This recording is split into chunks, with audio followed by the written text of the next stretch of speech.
Welcome back, viewers, to my show, Conversations with E12. I remain your host, E12. I'm always happy to have you here. I'm always glad to be here. Well, you know me. So on today's show, oh my goodness, I'm going to be speaking with a fantastic individual. And you guys will agree with me once we start this interview or at the end of it. You'll see. Just wait. I know you can't wait. Just wait.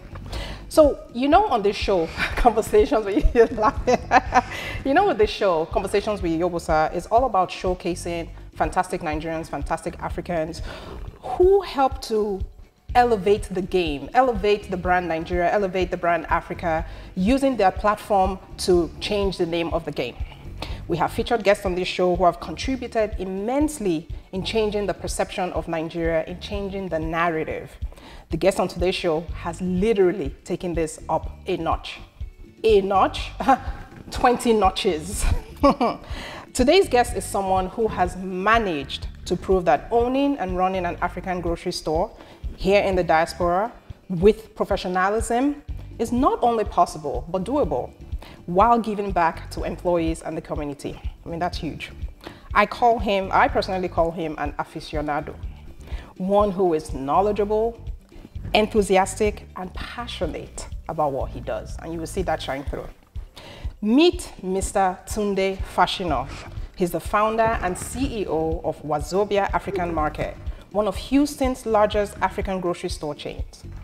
On the heels of their 10th anniversary, we will get to know this fantastic individual, really peel the layer, you know, underneath him to really get to know what makes him tick and how he decided to go into and setting up Wazobia and how Wazobia has grown in leaps and bounds. Mr. Fasina, welcome to Conversations with E12. I am really happy to have you here. Thank you very much. Okay. That was a very stunning introduction. It's the least I could do. I mean, I could go on and on. Well, I'm happy, I'm humbled, and I'm glad to be here in your presence today. Oh. And I look forward to our conversations together. Yes, it's going to be fun. Yes. Now, viewers, especially those of us here in the diaspora, let me tell you about Wazobia, if you don't already know about Wazobia. So Wazobia is not your typical African grocery store. I mean, the staff are very courteous, like shocking. This one is shocking. The staff are courteous, very, extremely. Do you want me to find other adjectives? Okay. The shelves are well stocked with the best foods, you know, and fruits and snacks that you kind of like remember from back home, you know, there's some nostalgic feelings there. The aisles are clean, free of clutter. If any of you are like me, I don't like clutter. You go to my house like this, I don't like clutter. And I like my grocery stores to be clutter free, and Wazobia is it. The meat department is very well maintained and organized. The staff are of diverse background and courteous. The store is neat and tidy. There's a fully stocked food department. I mean, I can go on and on. You get the drift. The staff are courteous, again. So my first question to you, Mr. Fasina, is this. How were you able to achieve this? I guess, how did you get started? Tell us your story. Well, it depends from where do you want to start the chapter. Is it the stage of the store? Is it the growing up? So it depends. Do you want to know from the day I was born? So maybe no. Day you're born. Oh my goodness, no. So maybe let me narrow it down. Okay. I just painted to my viewers, right, especially those in diaspora. Yes. How and why Wazobia is not your typical African store. Yes. Just everything else. And for me, I think the one key thing that really sticks out for me is just how courteous the staff. In addition to everything, the store is neat and all, but it's just how courteous the staff are and professional. So what was the vision that now embodies, you know, Wazobia in terms of this? Okay, so in that area that you specified, let's talk about that. Okay. The vision for Wazobia itself started early on in 2011, 2010. At the time, I was the general manager for another grocery store within our space. An African grocery store? Yes. Or just oh, yes, okay. All right. Am I allowed to say the name? Maybe not. Okay. Yeah, let's not, you know. So I was the general manager for that store, and I've been there for quite a few years. They do a great job at the time. Okay. We did a great job, as it were, to serve our customers in the best way we can. But I felt that there was a space missing. There was something that we could do extra in order to benefit not only the customer, but the staff as well. So I did pitch those ideas at the time. And some were looked upon favorably, some were not. It's okay. I mean, you don't get your way all the time. But I felt it within me that I had a mission to bring this concept of serving Nigerians and Africans as a whole in an environment and an atmosphere that would be pleasing, that would show a lot of respect to people coming in to your place. Let's not forget, groceries is about or any form of business. You're inviting people into your home, so to speak. You want to make them comfortable. You want to present yourself in the best light. Especially when they come to spend dollars. That's right? That's the extra part. That's always a good thing. Right. And you would want them to leave with a good impression of you and your establishment. That was missing in our sector. Okay. And I felt it was a good idea and sort of a mission of mine to do it. Sorry, thank you so much for that background story. It's, wow, that's all I can say, wow. And to your point, you're right, passion is what pushes one through. Yeah. Right, yeah, okay. So during the ribbon cutting ceremony of your second location, right, the Beechnut location, yes, in 2019, yes, Mayor Turner, so the mayor of Houston was there right, for the ribbon cutting ceremony, and Mayor Turner said, and I quote, "Let us be reminded of Wazobia's mission and commitment to support economic empowerment and heighten the presence of the African community in the city of Houston." Right. What did he mean by this? Well, the one of the mantras of Wazobia is not only to grow in itself, but to highlight who we are. Okay. One of our core beliefs is the fact that we tend to hide our talents over the guise of we don't want everybody to know who we are. We don't cooperate in achieving a singular goal. Let's go and do this. I don't want to do it. Or, am I the only one? So, I like that, am I the only one? the thing there is, when we foster an environment of cooperation, if an environment of collective growth, which is something that is incredibly important to us, and we preach the message that if we hold each other's hand as a group, we can do more than one individual. True. So we preach that message, we do that message, we hope it serves as an example, and people will join us, and we'll finally, as a group in this city, start to act one singular interest, and then we'll become a very powerful force. Because right now we're scattered. Now, and when you say we, yes, so the African community? African communities, we don't do anything together. You see different factions, different powers, or everybody trying to act in their own individual sector. And the truth is, it's not really having an impact. Yeah.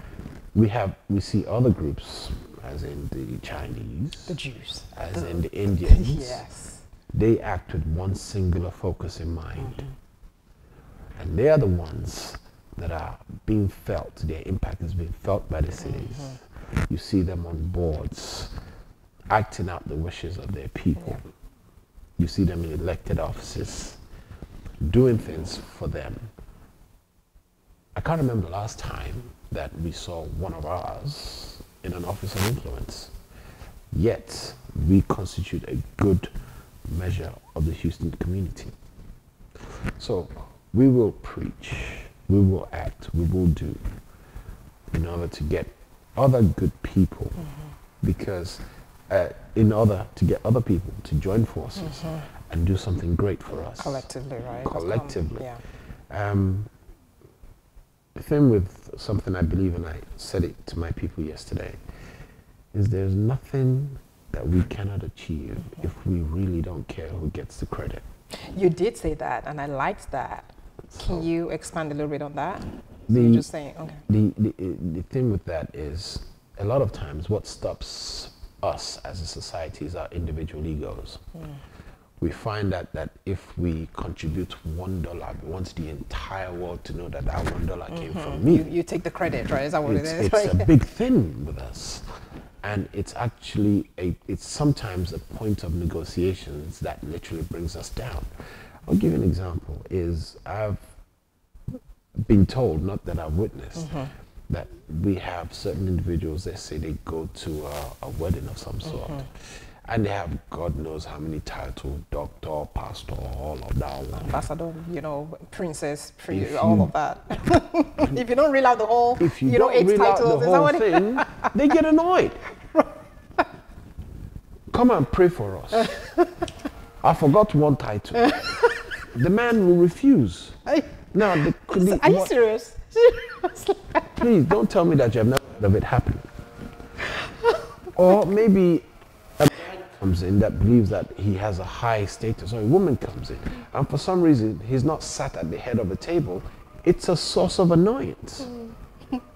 So what happens in that instance is, instead of allowing his presence to be in that place to be of a blessing to others, because when an important man or woman comes into a place, it's a thing. It elevates them. It elevates. So instead of allowing, all of a sudden he gets annoyed, he goes out, and we have all lost. And that becomes the focus now, right? It's like, yeah, you're right. So individual egos is, for me, a deterrent to progress. And the thing is, I actually saw, that phrase doesn't belong to me. Let me just put that out there. I saw it during a documentary about Coca-Cola, and they were talking about the man that elevated Coca-Cola from being almost bankrupt. And there was a picture of him in his office, and the camera was panning around. And on a tablet on his desk was that phrase. There is nothing that we cannot achieve if we do not care who gets the credit. That stuck on my mind, and it made a whole bunch of sense to me. And that is how I have tried to run the organization. I, as an individual, I'm not interested in individual credit. It's not something that I grew up with. I've never thought of it as necessary. I will push credit onto everyone that actually does the work. Every one of my colleagues that work tirelessly every day to make that company the very best that it can be. I will push them, and I will fight them. It's part of, and I will make sure that they know that this is about what we can achieve collectively, not what one man is deciding in an office. And to do the glory of God, it has worked for us up until this point. We hope to improve on that. And hopefully take us to greater heights. The next level. That's epic. I think I'm gonna add that phrase, right, to my, because I have a collection of just phrases that I live by, that help to steer my life and guide it. But that's an epic one. It doesn't matter who takes the credit. The community, the collective effort of everyone, right, would just see you through. Right. That's it. No, that's very impressive. And then there's your commitment to your employees, to the community. You give back in various ways, scholarships to your employees, charitable events, customer appreciation, events, to name a few. I guess, why is this important? It goes down to first of all, let's talk about the employees. Okay. It goes down to the concept of collective growth. Right. There is no point me growing and I'm leaving everybody behind. It doesn't work for me. I have this thing, naive, if you call it. If you talk to people that have succeeded, people that have gone up, two things you'll find. They'll tell you that it's very lonely at the top. It is. There is nobody that they can deal with, nobody that they can converse with.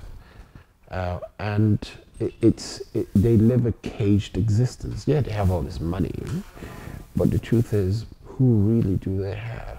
Everybody around them, and this is them speaking, is around them mostly because of the money. There is no genuine relationships. And in my theory is the reason it's lonely at the top because they didn't bother to bring anybody with them. So you could say my experiment is to make sure that as I elevate, they elevate. So if I get to wherever it is I'm going, they're right there. Right. With you, right? Right so there like, with yeah. me. And as such, my life won't be as such lonely. So was this a little bit of a selfish reason? Hey, you know what? I really don't want to be lonely up there, so I'm going to... No, I'm just kidding. No, you could argue that. Because the truth is, when you bless someone, you're really blessing yourself. You are really blessing yourself. It's that inner joy that you get from making the life of the next man better. That is what I try to do. That is what so you could argue, yes, it's selfish. Because I know where I'm going. The question now comes in, do I want to be there by myself? Or do I want to enable others to get there as well? Because my innate belief is every single one of us have a quality. Every single one of us has a strength. What is missing in most cases is the opportunity to showcase that strength. Yeah. We spend a lot of time getting up and in the same process trying to keep people down. It's absolutely unnecessary. Yeah. So if you do not want to, how do I say,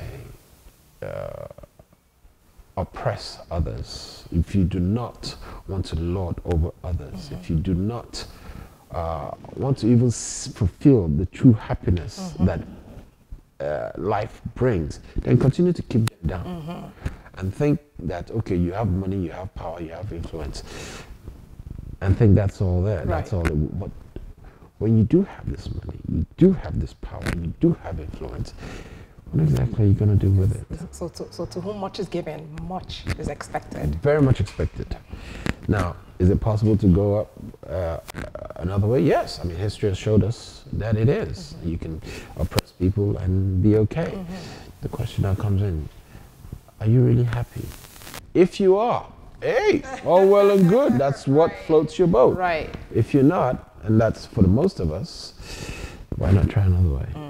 That just sums it up. So what about giving back to the community? Giving back to the community was not exactly an afterthought for us. Okay. It was, for me, giving back, lending a helping hand is all about the same thing. You cannot ask, from my point of view, a community to support you, to give you their hard-earned money. You're here in the community. You have the and store in the community, right? And not exactly develop that same community with you. For me, it doesn't work. It doesn't compute. Now, am I saying it's not possible? Yes, it's done all the time. Companies take out of and just go. I refuse to do that. I refuse to. This is where we are. This is where we're developing. This is where we live. We need to give back to us. We need to give back to those people that are making us a success story on a daily basis. So giving back one day a year, especially for them, to celebrate them, is incredibly important to us, because for me, we hope it passes the message that we value them. They're not just customers to us. We like to think of them as friends. So that is why we do it. And that's it.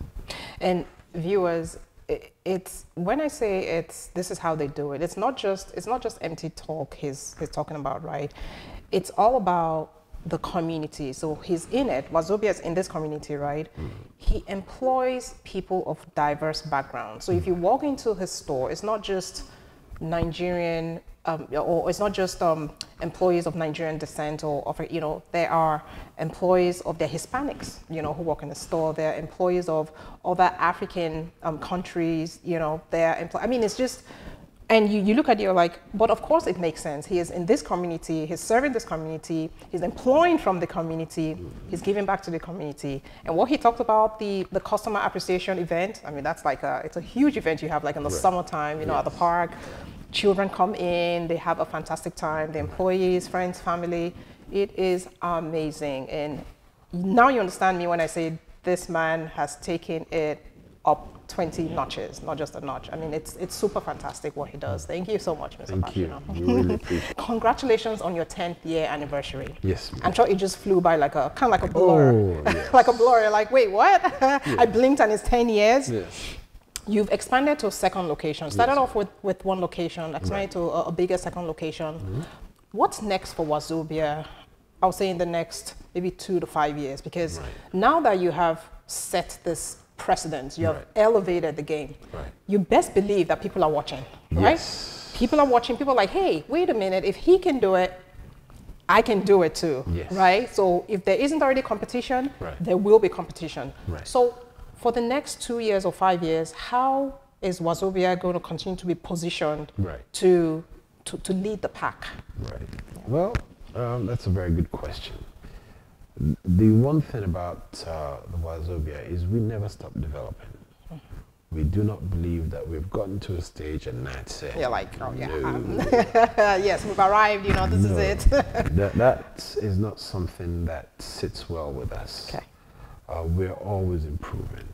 Even if it's a small thing on a daily, weekly, monthly basis, we're always looking for new ways, things that either been proven or has even sometimes things that has not been tried within the industry. We are not afraid to try new things because it might just work. And one of our key strength is the fact that ideas just don't come from one place. We encourage ideas coming in from across the board, as in from the top to the bottom. There are I don't know, mechanisms in place to make sure that an individual ideas are brought to the table, and there's actually a reward system for it. That's great. That's great. So fantastic. We use that to change what we do, how we do all the time. And that's just the internal workings of the mechanisms. We're definitely going to expand into new areas, new markets, and new stores. Two is most definitely not enough. What's that all about? You're just getting started. You're like, are you kidding? 2? That's like, we've just begun. No, we will move into other markets, other areas. Even we're going to try food from other countries. The point is to bring everything under one roof with a name that looks like us, with people that looks like us. So to buttress your point, to tell every other person that looks like us that, hey, we can do it too. Because the more young people that can get up with that same passion to do exactly what we do, the better it is. The better it is for our society. We get stronger as a people. Our voice gets louder, and we can be heard. And that, madam, would be a great thing. Yes. We will no longer be, they're just there to, they are there. Force to reckon with, right? Force to reckon. I am here for it. Yes. I'm here for it. And this is one of the reasons why I started this show last summer is I said, you know what, this is going to be one way to start to showcase people, help to change the narrative, do my own little part, right? Bring people like you in so that viewers out there, you know, the young ones, the our age mates, the older ones, they see that and they start to get encouraged, right, by these stories, by your story, and like, hey, wait a minute. And we start to become a force to reckon with. That's my goal at the end of the day. It's like the minute we're like Africans, you just hear they're like, oh no, don't mess with those guys. This is what they do. Blah blah blah blah blah. Hopefully positive things, right? You know. Then I know. Yes, I contributed my own little bit to that.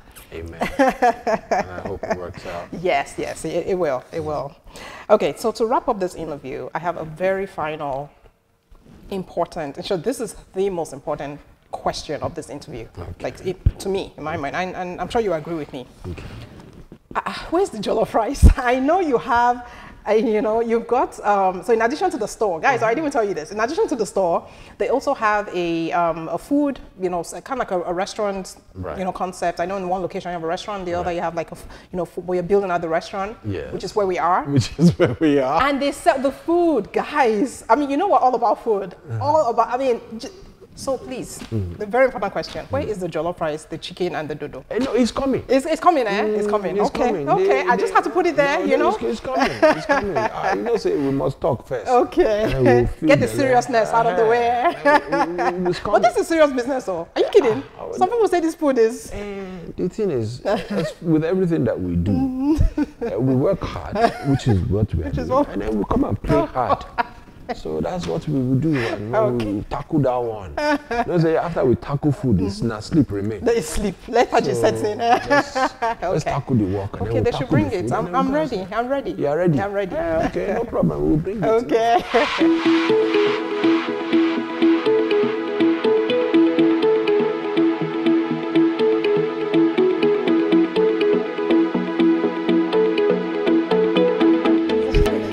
Vegetable, there's protein, there's carbohydrates. There is. This is what we call balanced diet. This is it, indeed. I am gonna enjoy this. Wow. Let me arrange it in a way that. Yes, please feel free to move the plate. That is what we do. You move the plate to suit your needs. Oh my goodness, this dodo. I think that's the first thing that I'm gonna. Ladies first. Now I'm gonna finish this thing.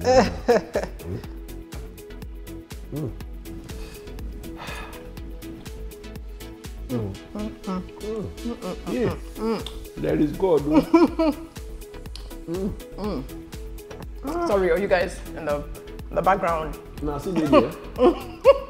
Okay. Yeah. So it's really good. They talk to you.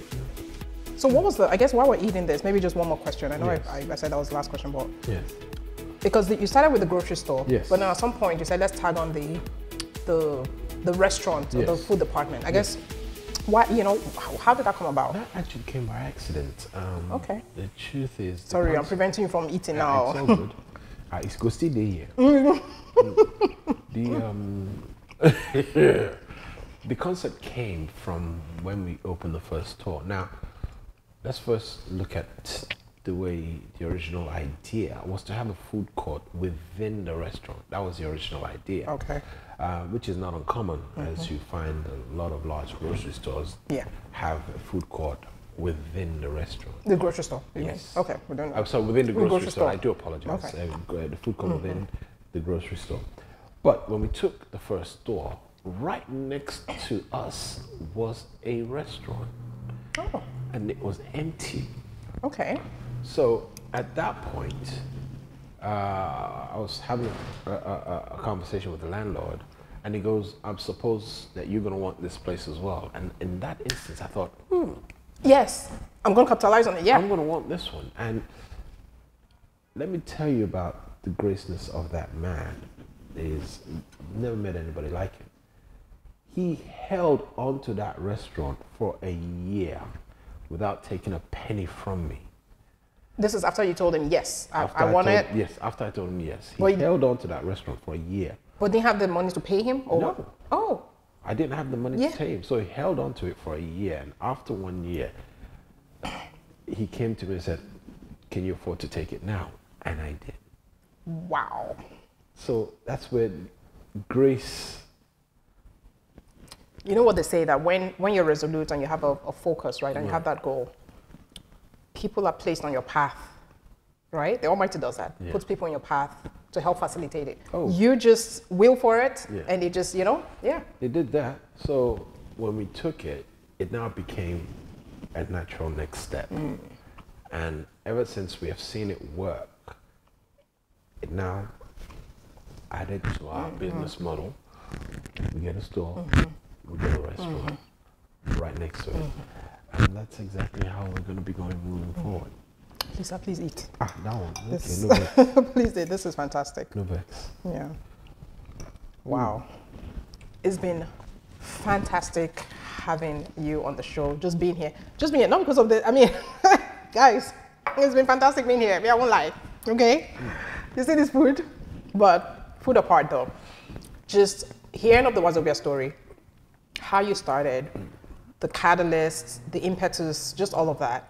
But I think the one key takeaway for my viewers, or what I'd like you guys to go away with is, when there's passion in your craft, it shines through, right?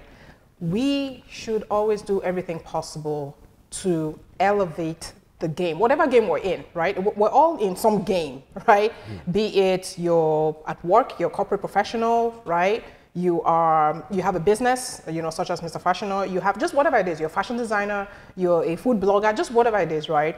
There's a game we're all in, because in whatever sphere you're operating in, there's competition. But we as Africans, we need to elevate that game. We need to elevate the name Nigeria, the brand Africa, and it starts with all of us, right? And to Mr. Fasina's point, the minute we should start to imbibe that culture of working together as you know, in the African community to help to elevate one another, right? Right. So thank you so much, Mr. Fasina. Any parting words of advice? Yes. What I would say is the key to success is, first of all, to find your passion. Not everybody will be passionate about every subject. First of all, find who you are, find exactly what you're passionate about, and then go for it. You will stumble, you will sometimes fall, but that passion will help you to get up.